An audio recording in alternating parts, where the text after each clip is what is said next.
Start off today talking about what it feels like to be hungry. To be hungry. I think we can all agree that we like food and we don't like being hungry. But have you ever been really hungry?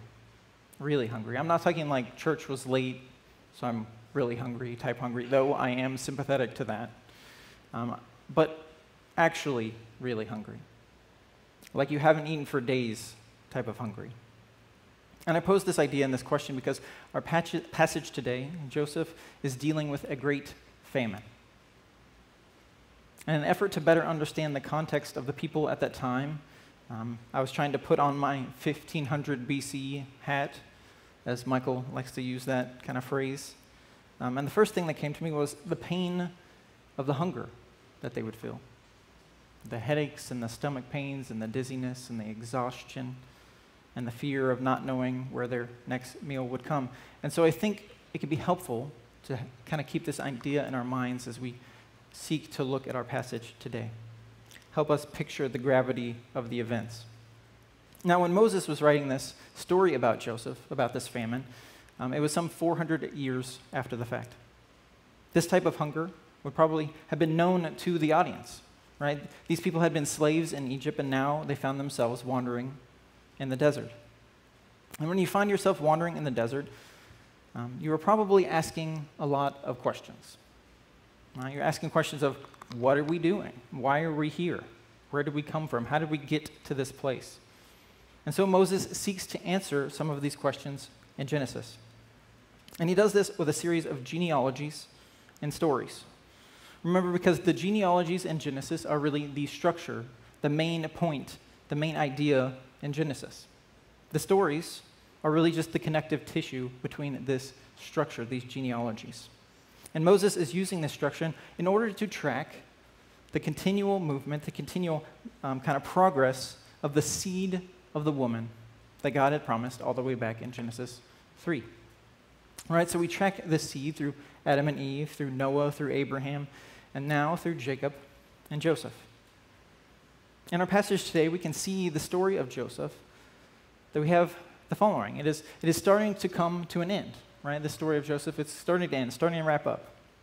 And in it, Moses is showing the people that through the seed of Abraham, God will continue to fulfill his promises to them. In this historical event that is described, God worked through Joseph, a seed of the promise, a seed of Abraham, to prosper and save and to begin to fulfill his promises to his people. Now, from our perspective, we can see a much bigger picture of what's happening here. Right? We can see this story of Joseph doesn't just point to the saving of Israel and their settlement in Egypt and later their settlement in Canaan. It is bigger than that. It is more than that. We can see a universal principle that the story is pointing to. We can see that Joseph is just a stand-in for the true seed of Abraham. We can see that God's promises are for more than physical salvation from famine and more than a physical nation. We can see that this passage today is talking about how God fulfills his promises through the true seed of Abraham, Jesus Christ. Yes, our passage today, just like many in the Old Testament, points to Jesus. The passage gives an example of what is to come. It gives us an insight to how God works, and God works through Jesus. So today we're going to see how all this plays out, how God works through a seed of Abraham, Joseph, and accomplishes these things, and then we're going to see how this all points to the way God works through the seed of Abraham, Christ. To do that, we're going to look at 3 points from our text. The first is that God saves and prospers his people through the seed of Abraham. Second, that God blesses the nations through the seed of Abraham. And finally, third, God accomplishes all his promises through the true seed of Abraham, Jesus Christ. So let's dive into the story and look at this first point. God saves and prospers his people through the seed of Abraham. Our passage today, we've finally gotten to this resolution or falling action of Joseph's story. We can see that all the various plot threads are finally coming together, right? They're finally coming together and being tied up in a nice little bow so we can move on to the next story. The main conflict that we have seen in Joseph's story, namely the hate and animosity and sin of Joseph's brothers against Joseph has been resolved. The brothers have repented, and Joseph has forgiven them, and there's been reconciliation. Right? And that was the big thrust of this whole story. But Joseph still has a job to do. As he says to his brothers previously in chapter 45, he says, "And now do not be distressed or angry with yourselves because you sold me here, for God sent me before you to preserve life. And God sent me before you to preserve for you a remnant on earth and to keep alive for you many survivors." All right, so now Joseph has to deal with this little problem of this massive famine. So beginning in verse 31, in the chapter of 46, we see how Joseph goes about saving his people in the midst of this famine. His brothers have made their now third trip to Egypt, this time with their father, and Joseph has settled them in Goshen for now, which is kind of in the northwest part of Egypt, kind of the closest part of Egypt to Canaan or to Israel. Now, Pharaoh has already given permission for Joseph to bring his family, right? He even sent carts and supplies to get them to come. But now that they've actually come, they have to make this whole thing official. And so this is what we have, this story between the brothers and Joseph and Pharaoh and kind of their dialogue. And Joseph, being a very wise and prudent man, he coaches his brothers on what to say to Pharaoh.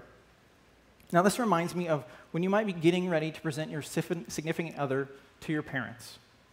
Right? This is an awkward situation for everybody. Right? And so you prepare your significant other for how weird your parents are. And you prepare your parents for how weird your significant other is. And obviously, if you have, your parents are, you're good with your parents and you make good decisions with your significant other, you assume it would go well. Right? They both like you. Things could go well, hopefully, in that situation.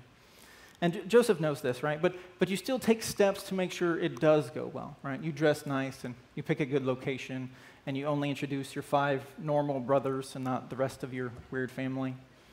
And so that's what Joseph is doing here, right? He's preparing his brothers to meet Pharaoh so things can go smoothly. So he kind of lays it all out, and after this, they all come before Pharaoh, and things play out, thankfully, exactly how Joseph described that they would. Pharaoh blesses them and gives them the land of Goshen, just like Joseph wanted.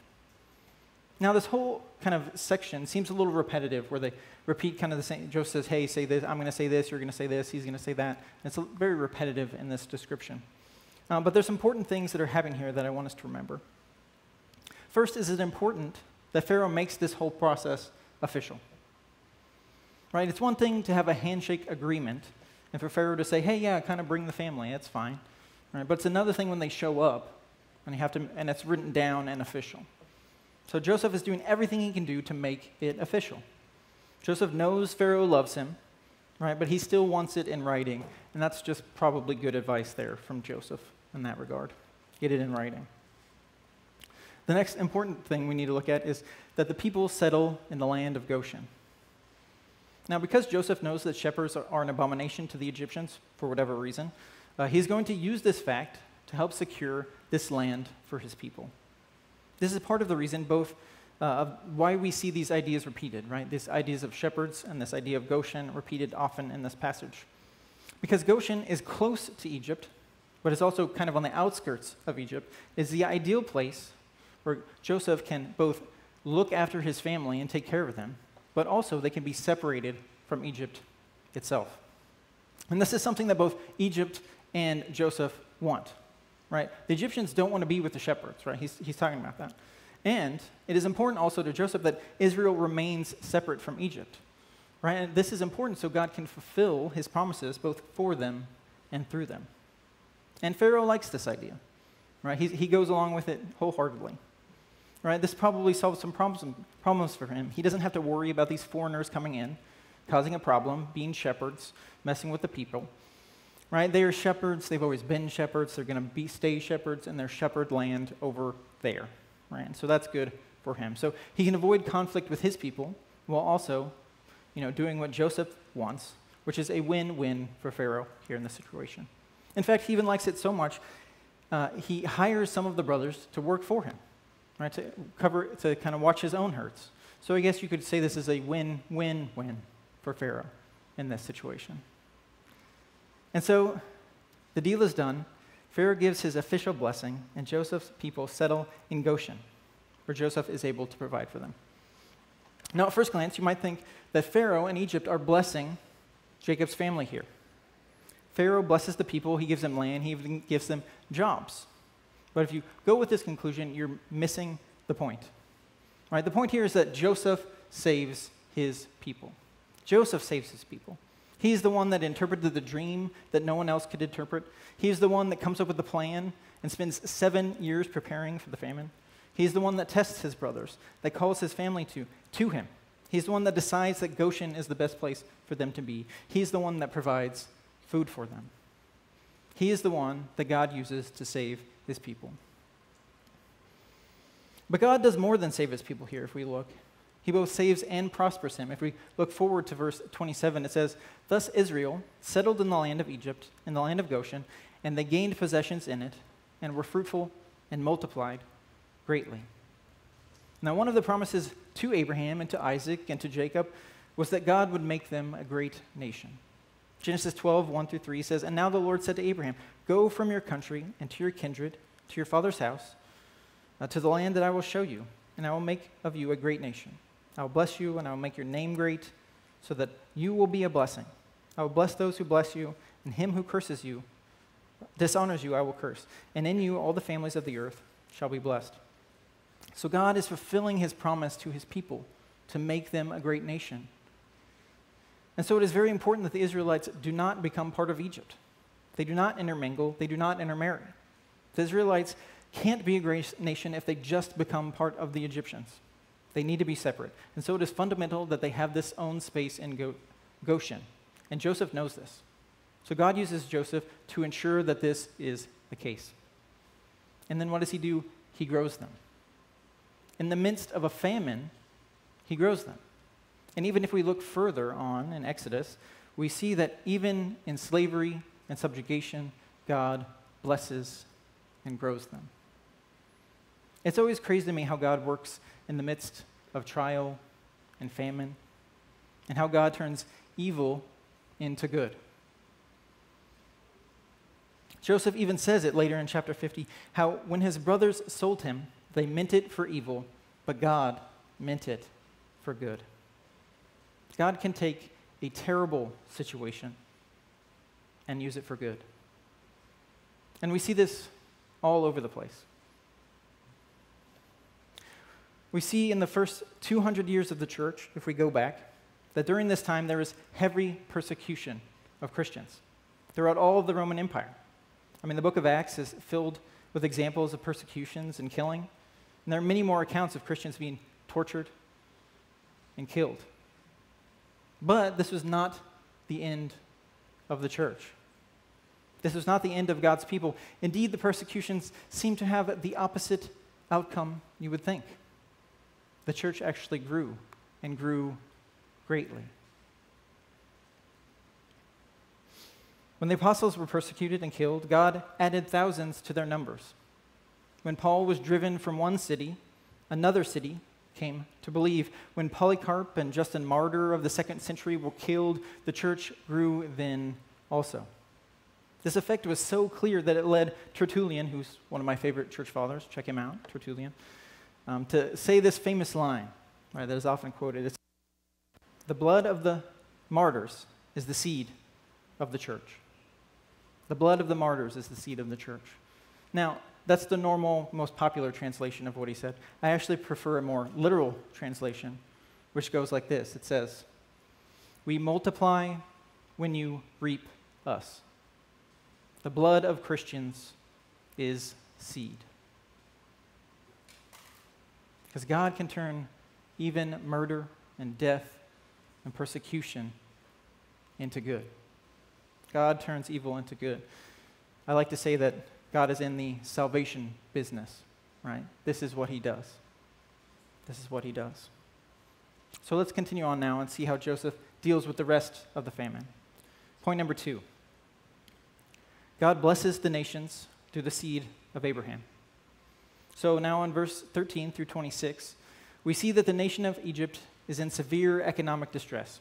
right? The famine is taking a serious toll. The people are hungry, very hungry, and in real need. And so they have this exchange between the people of the land and Joseph. The people have spent all their silver and gold and all the things they use for money on food already, but they still need food. So they sell their livestock to Joseph for grain. Then next year, the famine is still going. So they sell their land and themselves to Joseph for food. So Joseph buys all the land and all the people for Pharaoh. And then he makes them serfs, kind of like in the Middle Ages, and has them work the land and institutes a 20% tax on all that is produced. And Moses goes on to even say that this law and this tax still holds 400 years later. Now, my first thought when I was reading this passage was, how is Joseph not just a jerk in this situation? Right? How is he not just taking advantage of the people here? Now, I'm sure many of you might have thought that same thing. Right? But that's not what Moses is trying to say. That's not what Moses wants us to think. And that's not even what the Egyptians themselves thought. In verse 25, they say, "You have saved our lives. May it please my Lord, we will be servants to Pharaoh."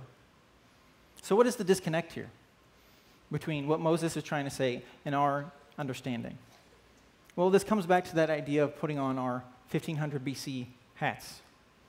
Right? We, in our own 2023 understandings of philosophy and culture and taxation and government and economics and all these things, we have all these ideas, and then we come to the text and we try to put them into the text.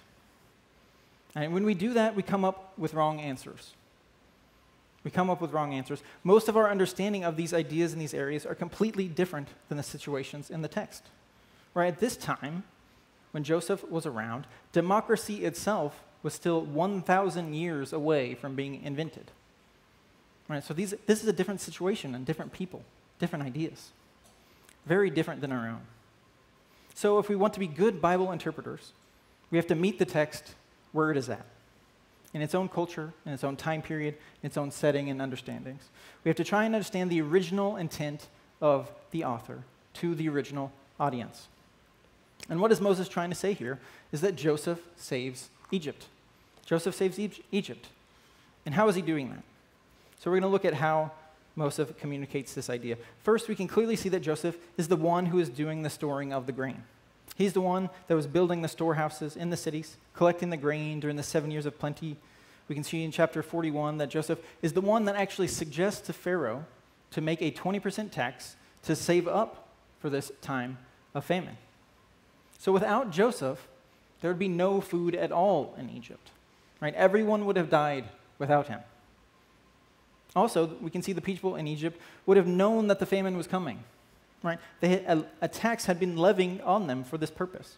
Right? They knew this was happening. They could see Joseph storing up all this grain in all the cities and building all these storehouses. Right? They couldn't even count the grain, it was so massive. That's hard to miss. And yet, they did not save. And remember, all of this, that Joseph works for Pharaoh. Right? He collected the grain for Pharaoh. He collected the money and the livestock and the people and the land for Pharaoh. Right? The text explicitly states these things to show that Joseph is honest and trustworthy. Right? So he's fulfilling his duty to Pharaoh while at the same time providing for the people. And what he actually does is fairly generous in context here. He institutes a 20% tax, which is pretty low, actually, at this time.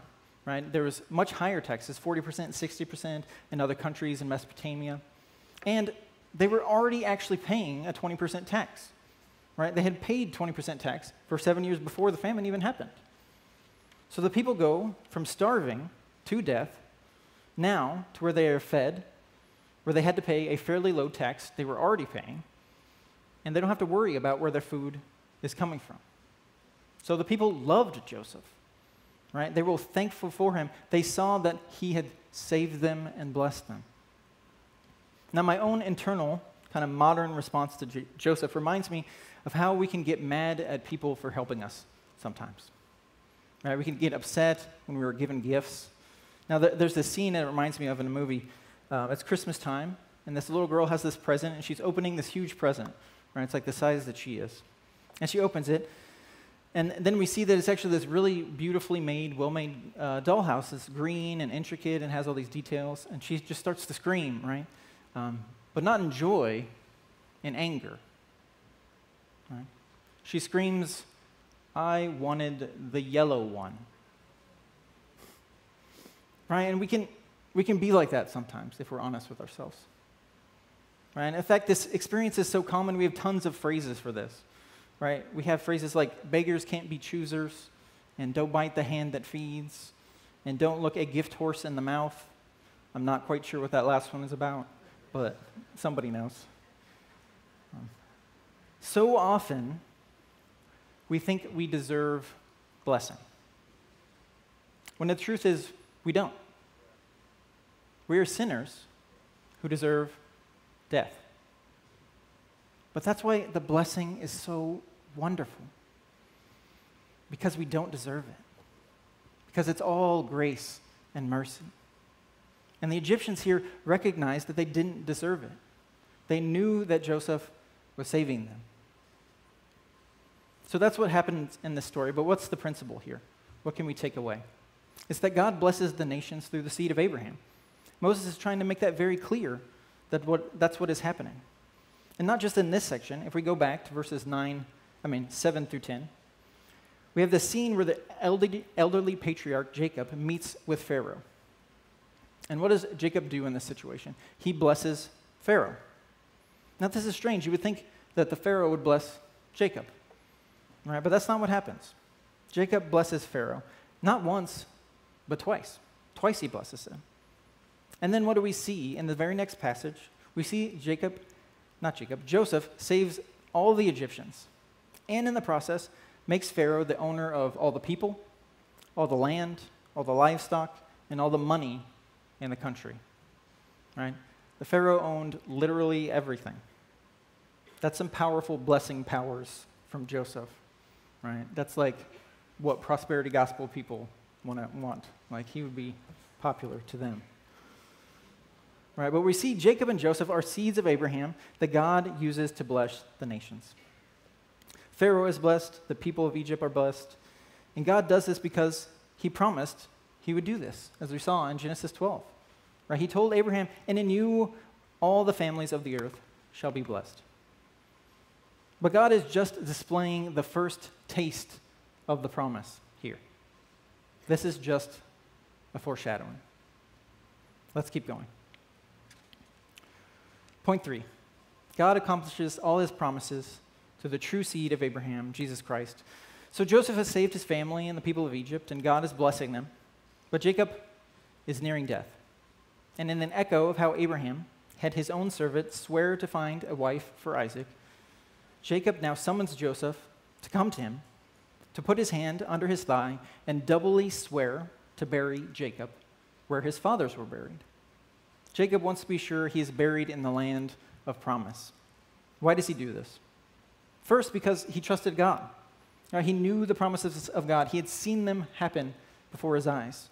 He had wrestled the angel. He had been delivered from Laban and Esau, from famine. He had seen his essentially dead son being raised from the dead before him.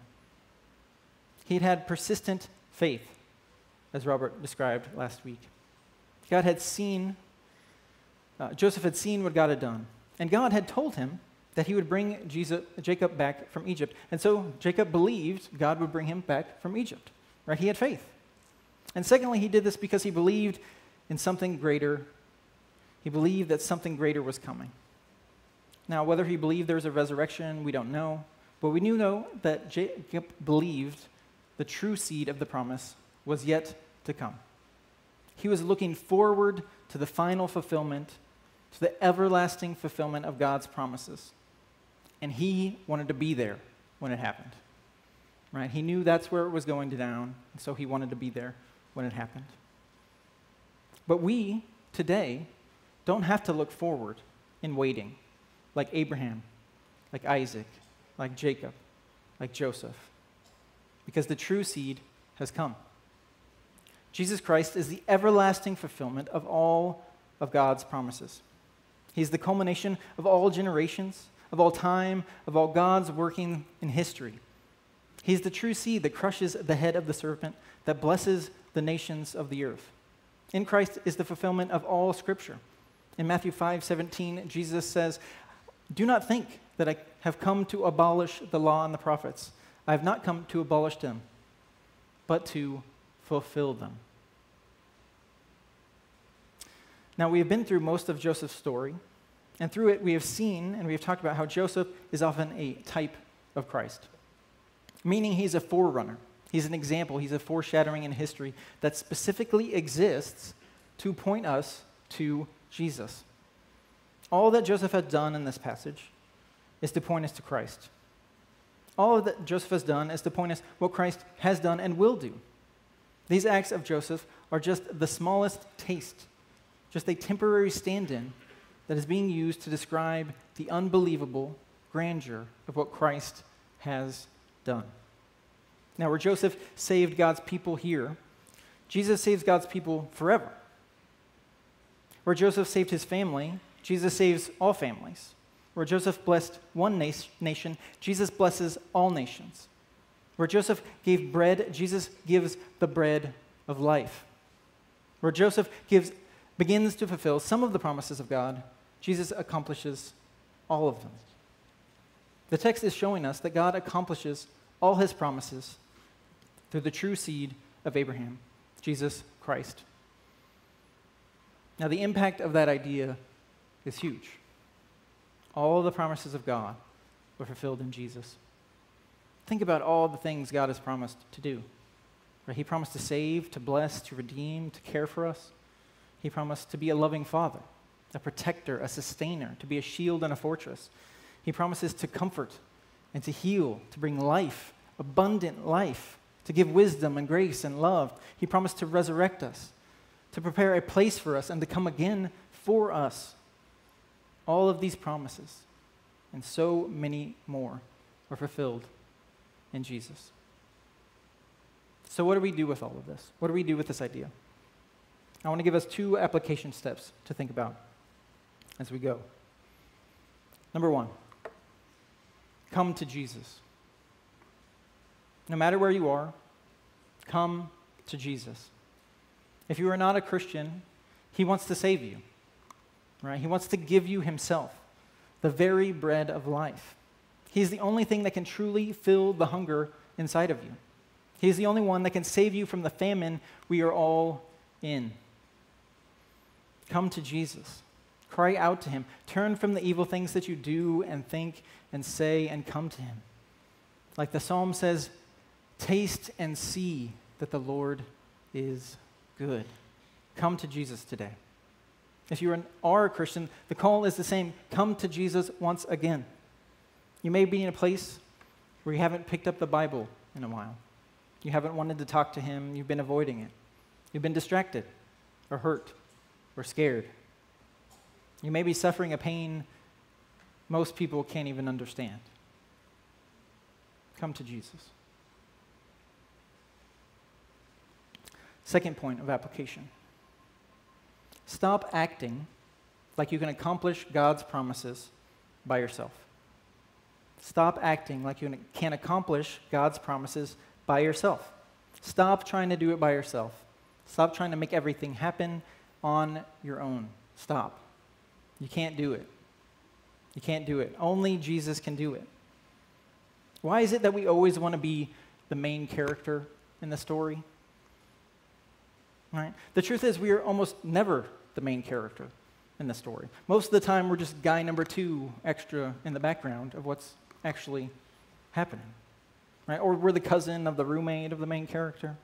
Right? Joseph himself in his own story is not the main character. Jesus is. We are not the main character most of the time. So don't put the weight of the world on your shoulders. You can't do it all. Don't make it all about you. God is not dependent upon you to accomplish his will. He's going to fulfill his promises. He will make it happen. Now, I'm not saying don't do anything. Of course, that's not what I'm saying. Right? Like, God can use whatever he wants to do whatever he wants. And He can use an extra to be a blessing. Right? And a great joy it is to be an extra in the house of God. But it's not about you and it's not about me. It's about Jesus. So stop trying to do it by yourself. Turn back to Jesus because he is the way, he is the answer, he is the fulfillment, and he is the salvation. Let's pray today.